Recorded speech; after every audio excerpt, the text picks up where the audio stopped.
Alors, comme je l'ai déjà signalé, Méris va se baser sur deux principes qui sont justement, le premier principe, c'est que Méris fait la distinction entre l'aspect statique de l'information, qui est la donnée, et l'aspect dynamique de l'information, qui est le traitement.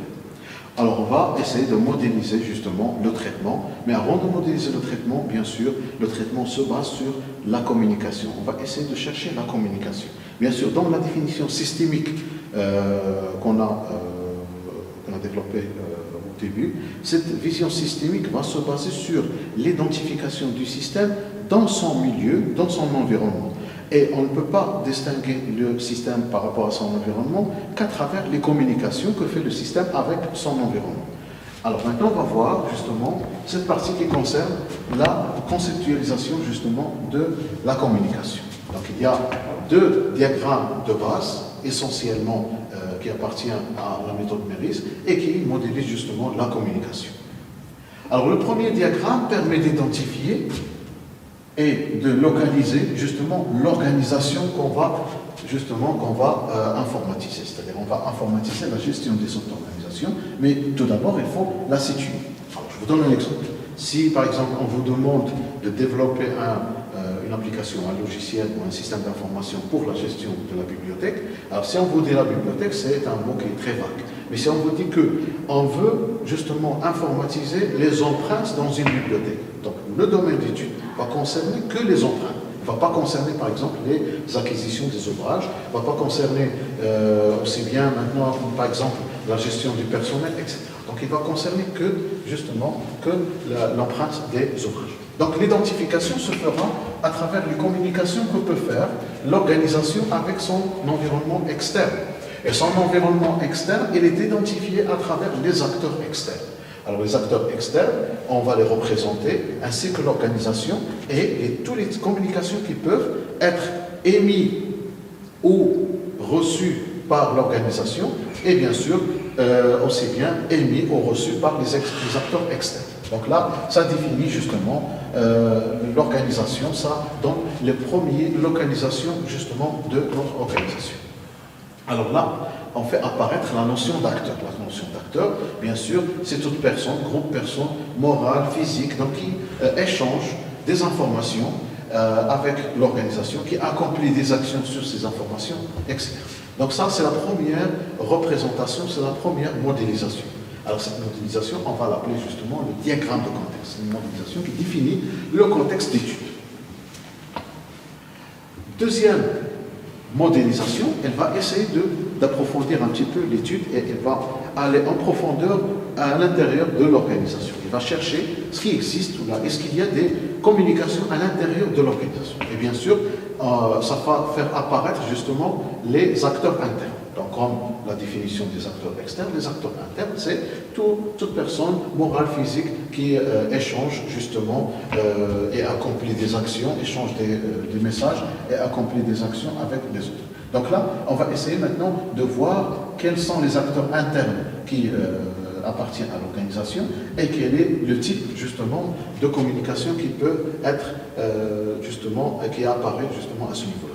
Alors faites attention, dans la représentation Méris, les acteurs internes, on les a représentés par des ovales ou des cercles avec des traits discontinus, tandis que les acteurs internes, pour faire la distinction entre les deux, on les représente par des traits continus. Alors maintenant, bien sûr, diagramme de contexte, c'est ça, c'est la représentation de l'organisation. Vous définissez votre organisation, par exemple, empreinte dans une bibliothèque, inscription des étudiants, et vous définissez tous les acteurs externes avec toutes les communications qui peuvent apparaître. Vous allez numéroter les types de communications que vous avez. Alors là, donc, on délimite, donc, comme je l'ai signalé, on délimite dans notre cas, le cas du contexte qu'on a étudié, c'est-à-dire les réservations dans un centre de vacances. Alors dans cette réservation de centre de vacances, ça va faire apparaître deux acteurs externes. Il y a le client et il y a les animateurs. On fait appel à ces animateurs. Ils sont en dehors de notre organisation. C'est-à-dire on fait appel à leur service pendant les périodes justement de vacances. Les autres flux donc, qui peuvent exister, donc il y a les clients et les animateurs. Dans notre domaine, c'est réservation de séjour.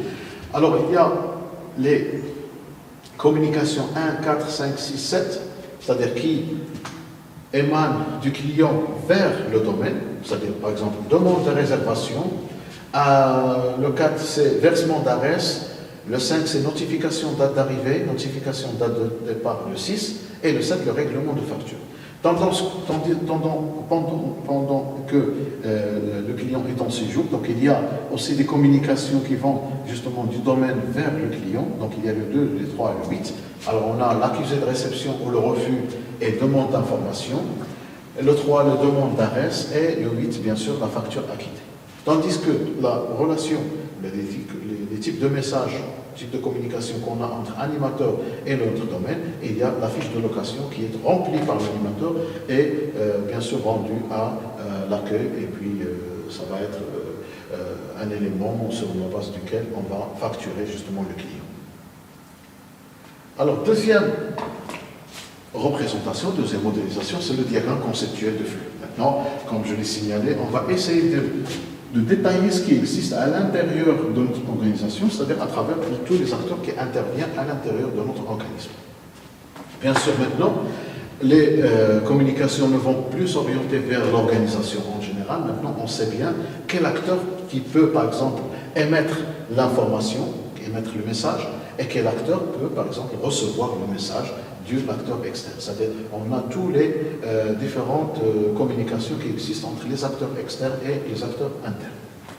Alors, dans notre cadre, pour visualiser un petit peu les acteurs, donc, on a à l'intérieur le bureau d'accueil et on a la direction. Le client, quand il est notifié ou, par exemple, quand on demande une information concernant le client, c'est à partir de la direction. Par contre, le bureau d'accueil va demander de confirmer les dates, etc.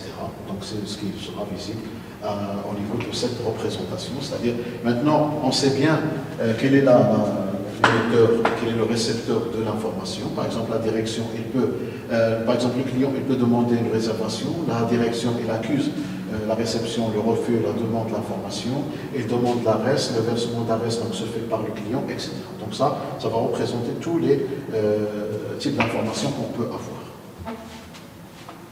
Alors là, il n'y a pas que ces diagrammes pour la communication, il y a d'autres diagrammes qu'on ne va pas développer dans le cours, mais c'est intéressant de les voir. Ce sont des éléments qui expliquent mieux, qui donnent plus d'explications. Par exemple, les matrices de flux. Donc ça donne, par exemple, pour chaque flux, donc il donne la direction, la source et la cible du flux, ainsi de suite.